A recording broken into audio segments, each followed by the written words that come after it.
Good evening, and thank you for coming this evening. A couple of announcements.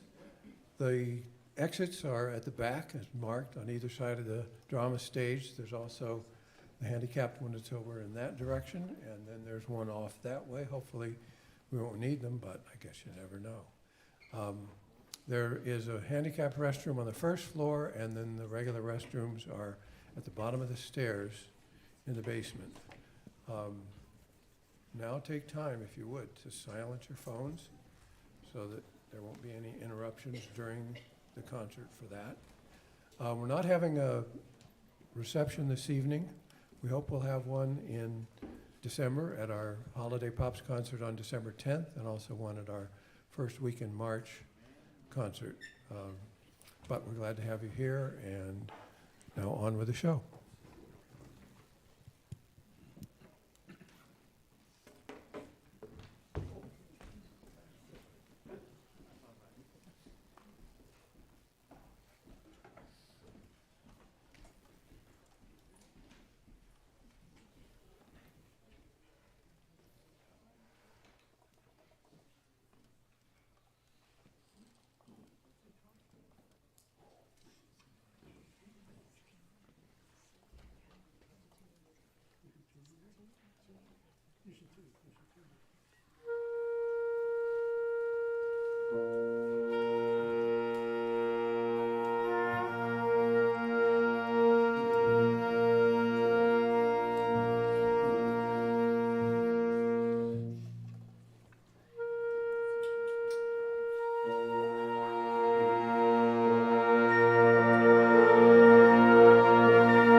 Good evening, everyone. Welcome to our postponed March concert. We were supposed to do this Ralph Vaughan Williams concert in March, and didn't happen, which was fine. You know, we have to be safe, and so. But it was such a great program and such an important concert that we didn't want to let it just disappear.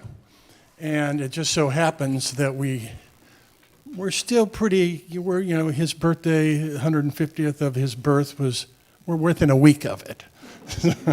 So, but this was, we opened it with the Flourish for Wind Band. It's a short 90-second piece.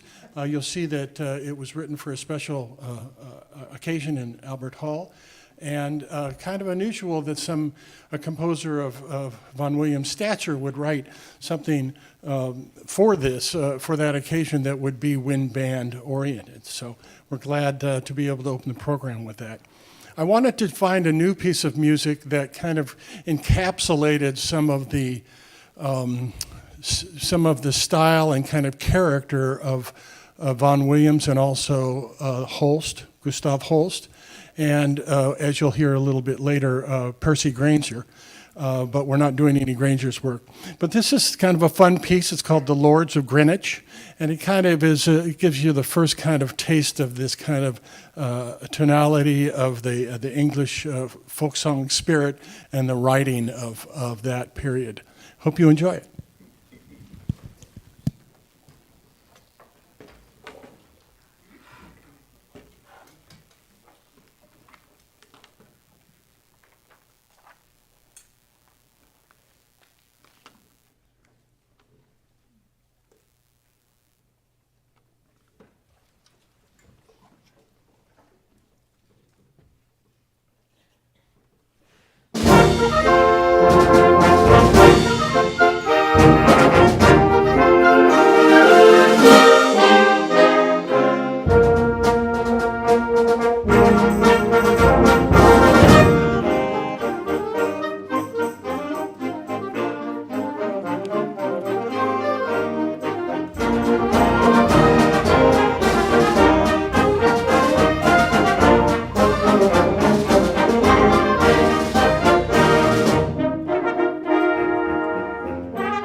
So hopefully you got in the mood with that piece. It's really a lovely kind of a slow, fast, slow, but it really does capture a lot of the type of sonorities and writing that of Vaughan Williams and Holst, and as I said, Granger.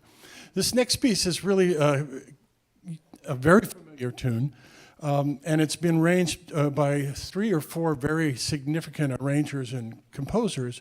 But this one caught my eye because it's got some really unique, interesting harmonies and sonorities, and it's while you'll always hear the melody and the harmonization of that, the way the arranger kind of treats the tonalities of this is a little bit different. I hope you enjoy this. This is Greensleeves, a symphonic setting. I couldn't remember the last part of that.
So now we're going to feature our assistant conductor, Steve Barbas. And this was one of the suites that really, along with the Holst first and second suites, and Granger's work earlier on, really kind of was the cornerstone of the band repertoire. It's really significant. And as you noticed, I encourage you to pull out the insert in your program because you'll see it's two-sided, and I'll talk a little bit about both sides. But the detailed program text is actually from Cindy Blanchard, who you'll see and hear later on. And when she was doing her graduate work, she had a chance to study with a scholar, a Ralph Vaughan Williams scholar. So I asked her to prepare some interesting notes that will kind of broaden your understanding about what's going on. And then on the other side is a copy of the lacquer vinyl discs that were made by the Library of Congress in the 1940s off of the original wax cylinders that Vaughan Williams went out into the countryside and recorded these folk songs. So we're going to take you back to the turn of the century and let you listen to a couple of them. The first one, there are many folk songs in this suite in each movement, but the first one that shows up in the first movement is called 17 Come Sunday. And Steve is going to take the podium now, and we're going to play a little section of this, of the rendition of this in the first movement. So you can kind of hear the melody, and then we'll follow it up with the recording, the original wax cylinder recording.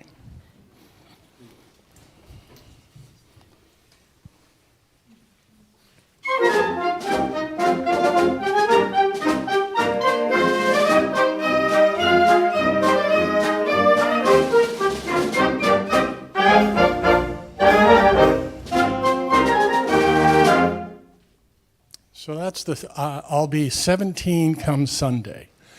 And now here's the wax cylinder recorded on the lacquer disc, vinyl.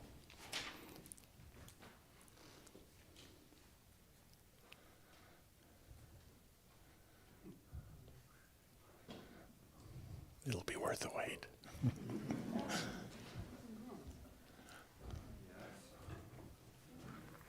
You heard a little bit. I goes up Monday morning, so early. I never do get pretty fair night. Your chances don't want darling with me. What little I do. So what you heard, there's a little chorus in there that goes something.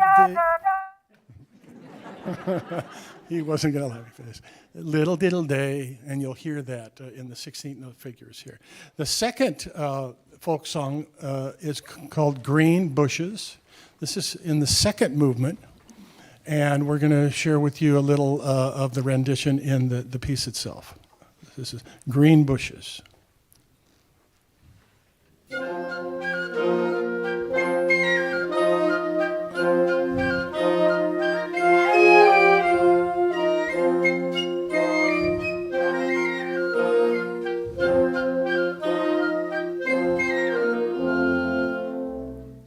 Okay, that's the second version. And now the recording. As I was walking one morning in May, to hear the birds whistle and see the lambs play, I beheld a fair damsel so sweet like some tea, down by the green bushes where she danced to meet me.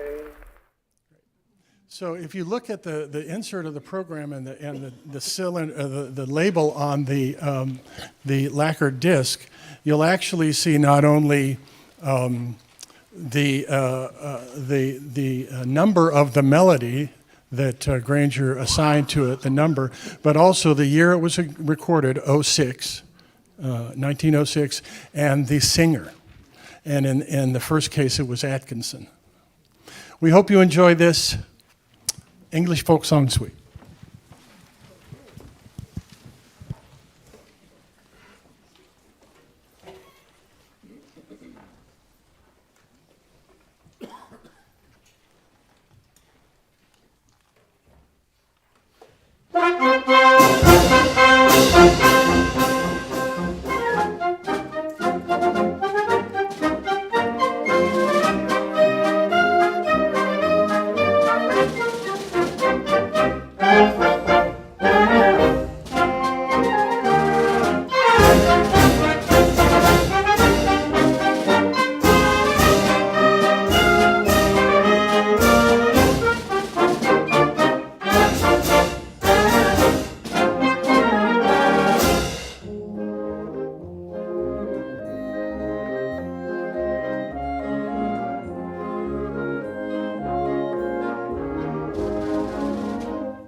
Isn't that a great suite? Yeah, it's terrific, and all those beautiful melodies. We're going to take a slight pause now. And just a reminder, if you didn't have a chance to notice that on the way in we have a donation box. And there's no amount that is too large or small. And we encourage you to help us support our activities and our music making here. We stopped ticket sales years ago, but we would appreciate whatever you can help us out with. So we'll be back shortly with the second half. Thank you.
And also, I believe for our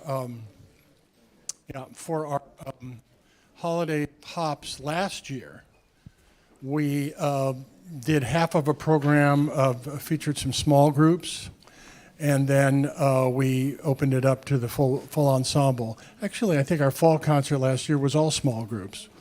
So the Concord Band Saxophone Quartet will not be a new item for you, but if you haven't heard them, they are terrific. And I'm going to turn it over now to John Rabinowitz. So please give him a warm welcome.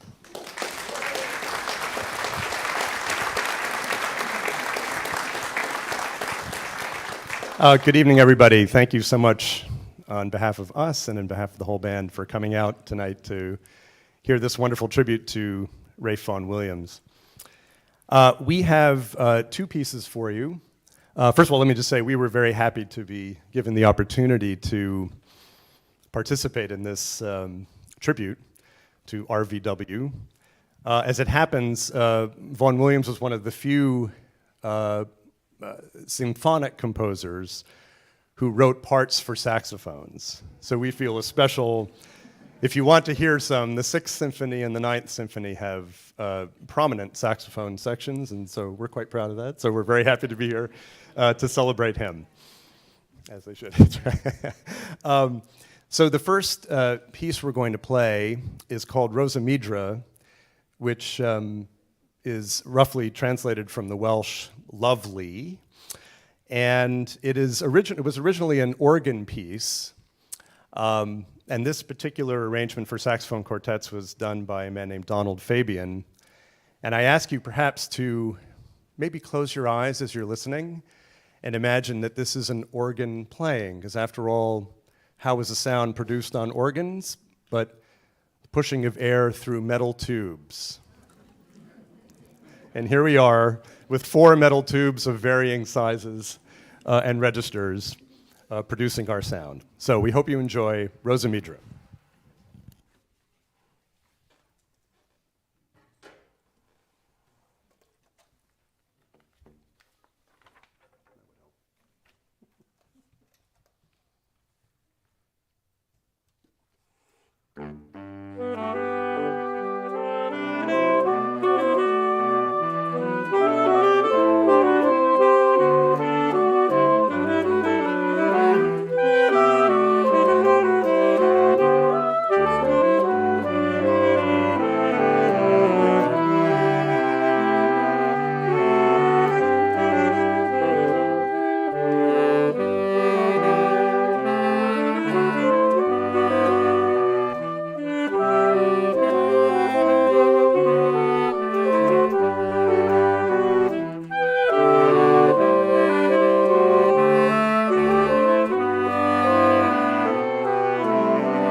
Thank you very much. Dave Southard on soprano, Judy Pierre Marini on tenor, Seychelle Corbin on baritone.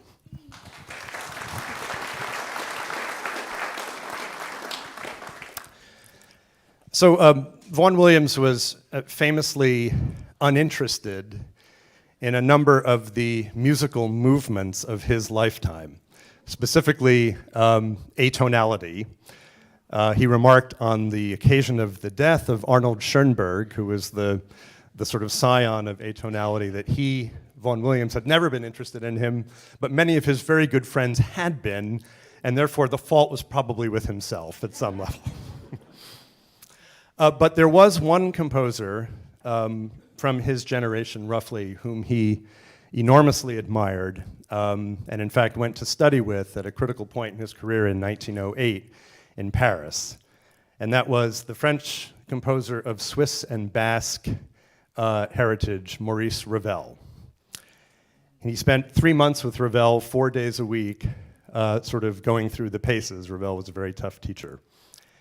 And Vaughan Williams eventually said that Ravel had sort of knocked the Teutonic impulses out of him.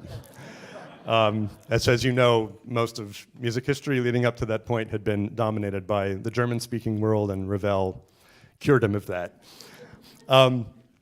So when we were putting this program together, Jim came to us in the spring and said it would be nice if we could have a piece by Ravel, who was one of the main influences on Vaughan Williams's work. And so we've chosen the minuet from one of Ravel's greatest piano pieces, Le Tombeau de Couperin, each movement of which, those of you who don't know, is dedicated to a friend of Ravel's who died in the First World War, a war in which, by the way, Ravel served in his 40s as an ambulance driver on the front. He tried to get into the Air Force and was rejected because of his age and various infirmities. So we're going to play the minuet. It is a beautiful, lithe, and also slightly melancholy piece. I think you will hear each of the movements from this piano piece are quite lovely, but they also have a little tinge of sadness to them, as you can imagine.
Hope you enjoyed the saxophones. John actually stole my concept. That's okay, we didn't talk ahead of time. So, a band is a wind band with percussion, basically. And if you think about an instrument that is probably most similar to the way a band makes sound is an organ, right?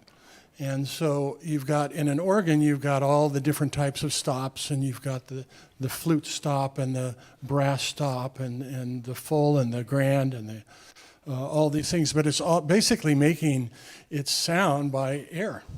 Air is pumped by the bellows and pumped into the various locations of those pipes. And in some of the most extensive organs, you've got a 32-foot, probably even more. There's a longer stop, which is the bass stop, and when that's on, you actually feel it. But so this piece is we're going to try to sound like an organ.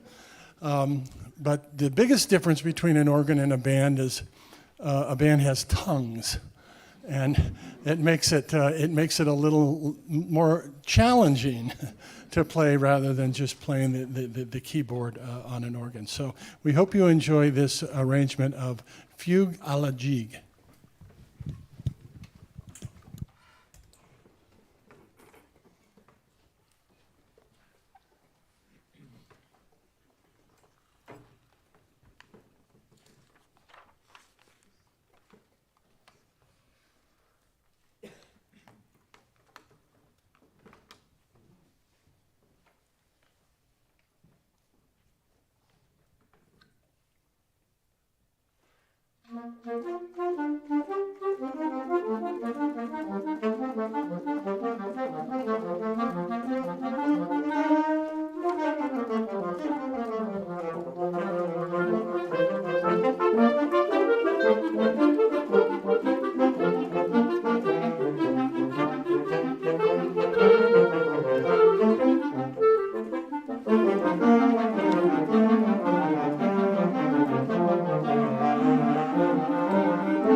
One of the fortunate things as the music director is that I have some very capable conductors in the band, and you obviously met Steve in the first half, and now you're going to meet another member of the band who plays trumpet, who prepared some of those more extensive notes for you and did some research, and he's been a real treat to work with. I mentioned to the band, I think at the first or second rehearsal when we started this program, I said to them, it's really great to have different people in front of you to conduct you, because every conductor is a little different. And what I do is a little different maybe than what Steve would do or what Cindy would do. So it's been a real treat to have them a part of this program. So please welcome Cindy Blanchard.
You've probably noticed there are cameras in the house.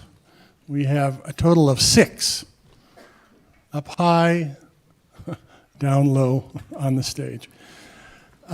We started videoing our concerts, I think years ago, probably 6 or 7.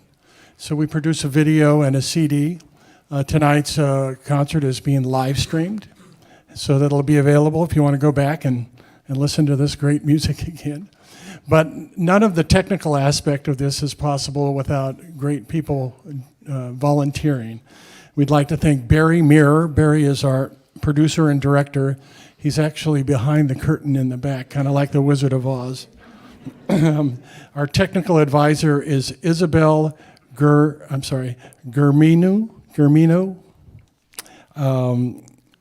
Streaming director is Nikki Migashi. Audio engineer up in the booth is John Day. And our camera operators are Jen Amla, Bryce Denny, John Fremer, Carolyn McGinn, Alexa Rindisbacher, and Aiden Vehi. So let's all give them a hand for their help.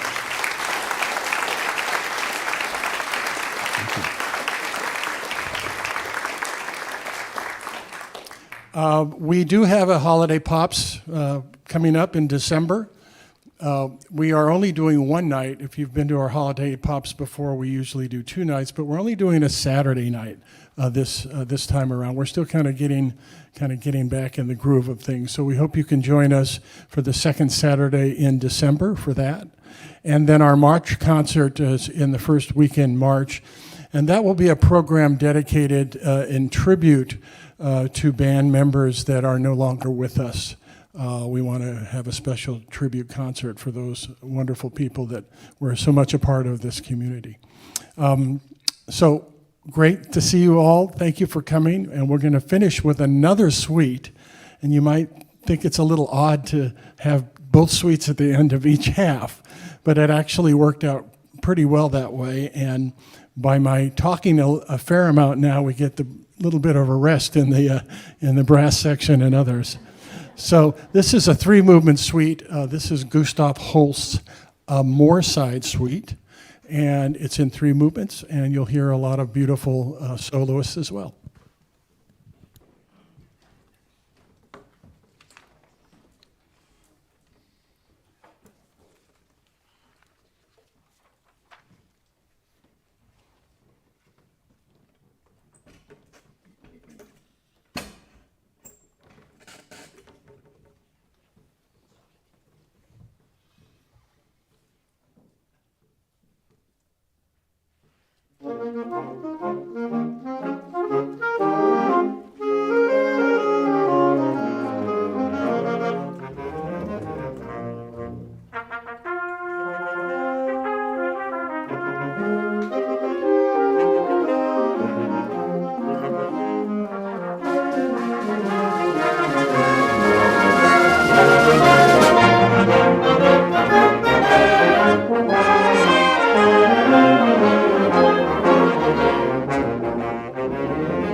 Thank you all very much for coming tonight and celebrating Ralph Vaughan Williams and his wonderful music with us. We hope you enjoyed it, and we'll go home singing some of those folk songs without knowing the lyrics. But thanks for coming. Hope to see you in a couple months at our holiday pops. Thank you very much.